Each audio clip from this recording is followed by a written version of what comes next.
and I welcome them and give them platform, because there are mountains they can climb, I can't climb. There are jobs they can do, I cannot do. There are achievements they can do in our ministry, I cannot. So we bring in these evangelical prophets. We bring in business prophets. We bring in pulpit prophets. And as we go, you discover that we also do have another group of prophets in the Bible, known as international prophets. Now, so who are these international prophets? Now, in the Bible, you'll find out that there are these international prophets. Wow, let me not be like I'm at ISOS. I will teach these things better at ISOS. But we have got international prophets. International prophets in the Bible includes Ezekiel, Isaiah. These men were living in Israel, yet they were prophesying about Egypt. They were prophesying about Sudan. They were prophesying about Syria. They were prophesying about Babylon. What will happen in Babylon? What will happen if you go to chapter 13 of Isaiah, chapter 17 of Isaiah? You see these men are prophesying about other countries. So these are international prophets. So a very good example, like myself, I'm a pulpit prophet. I'm also an international prophet. Now, you can be a business prophet. You can be an evangelical. God can make you become so different ones. But you can't be all of them. You can't. But you can be 4, you can be 5, you can be 3, you can be 2, or you can be 1. Okay? So, there are international prophets. Like me, I'm talking to you now. There are people in America watching me now. There are people from everywhere else in the world. So, in the prophetic, you need to understand these mysteries. So that I have told you. There's another one known as leadership prophets. This is where we want to master. This is just a segment that I want to share with you, Levites. Okay, I've not shared with you the international prophets, business prophets in details. I just want to share with you on leadership prophets. How can you be a prophetic leader? Okay, the same way in business. How can you be prophetic in your business? How can you, like myself, I do prophetic businesses. And so how can one person become prophetic in a business? So we'll look at all those things as we go, but that's not what we want to talk. Now, tonight we want to learn about the prophetic in leadership. As you mature spiritually, you'll find out that Major One does not use so much prophecy to grow the church, but he uses a leadership style. And this is the biggest problem we're having right this minute. Most people think it is the prophetic on the pulpit that will grow the church. It is not. When you embrace the prophetic leadership, you become a prophetic leader. And that is what you need. You need to be a leader that is heavily loaded and that you are very prophetic.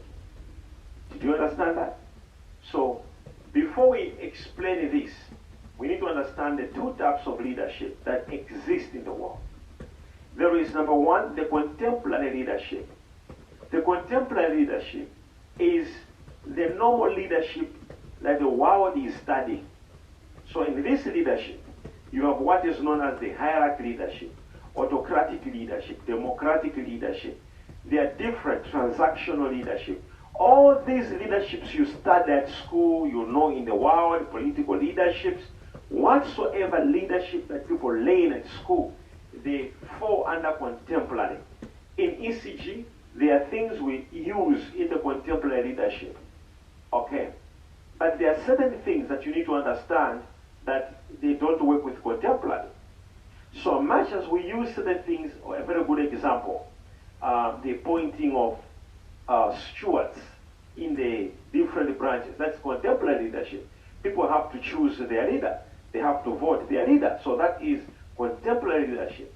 That leadership, it is the norm, the known leadership, what people use, what you can learn at schools. It's a normal leadership.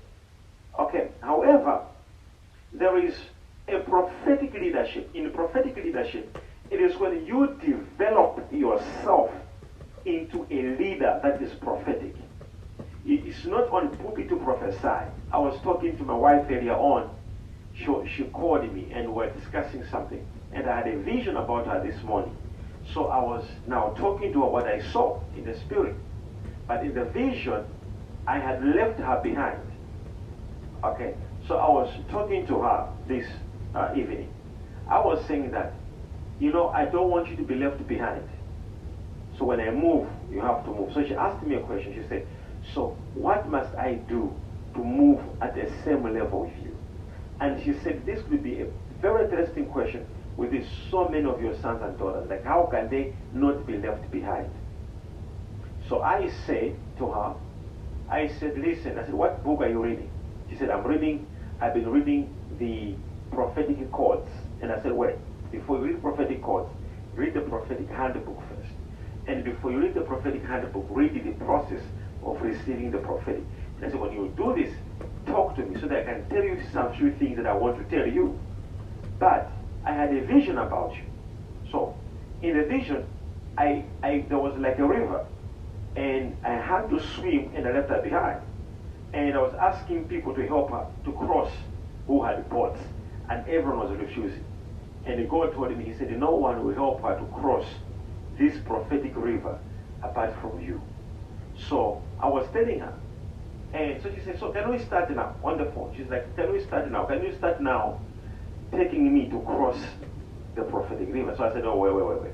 I said, listen, I think she was watching now. I said, wait. It doesn't work like that. Relax. So what I'm trying to say to you is, much as there is contemporary leadership in my house, I'm a leader. But at the very same time, I am a prophetic leader. I have to be a leader prophetically. So, this type of a leadership in my branch, I'm a pastor.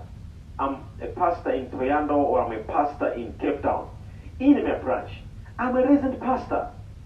But how can I also become a prophetic leader? I am a Levite in a home cell. How can I become a prophetic leader? So, first of all, we need to define what is prophetic leadership. So to define or to answer this question, we'll say prophetic leadership, it is a leadership that has got a vision, okay, has got a vision and a predictable outcome.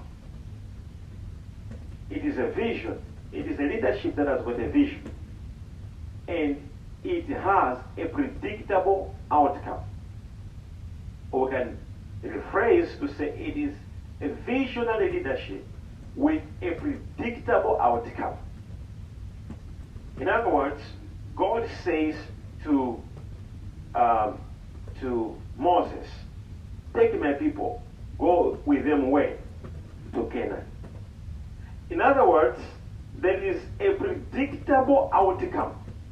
There is a place that you want to go. There is a position that you have foreseen, or you know, this is where I want to be, or this is where I want to take this organization to be, or this is where I want to take this community to be, or this is where I want to take these people, or myself, or this, what I'm doing, this is where I want to be. So it's like there is a predictable outcome. You know it. I hope you're getting me right. So when we are talking about a predictable outcome, it means that you already know. You already know. And this is the biggest problem we have. Can you imagine that someone is at a branch, is a pastor, is at a branch, and now, because of what is happening, the challenges and all the problems that are happening there, and you are not a prophetic leader, what will happen? You will become blinded by what you are seeing.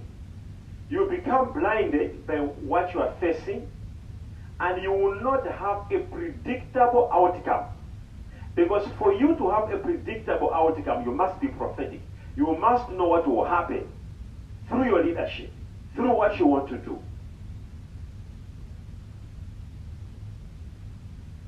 How many are getting it? How many are getting this teaching? So, now, a very good example I'm going to give you. what is happening in Malawi in terms of the ministry, okay, it is not as big as it was in South Africa. Now, imagine that I should sit there and then I should just say, oh, no, it's not like how it was before. It has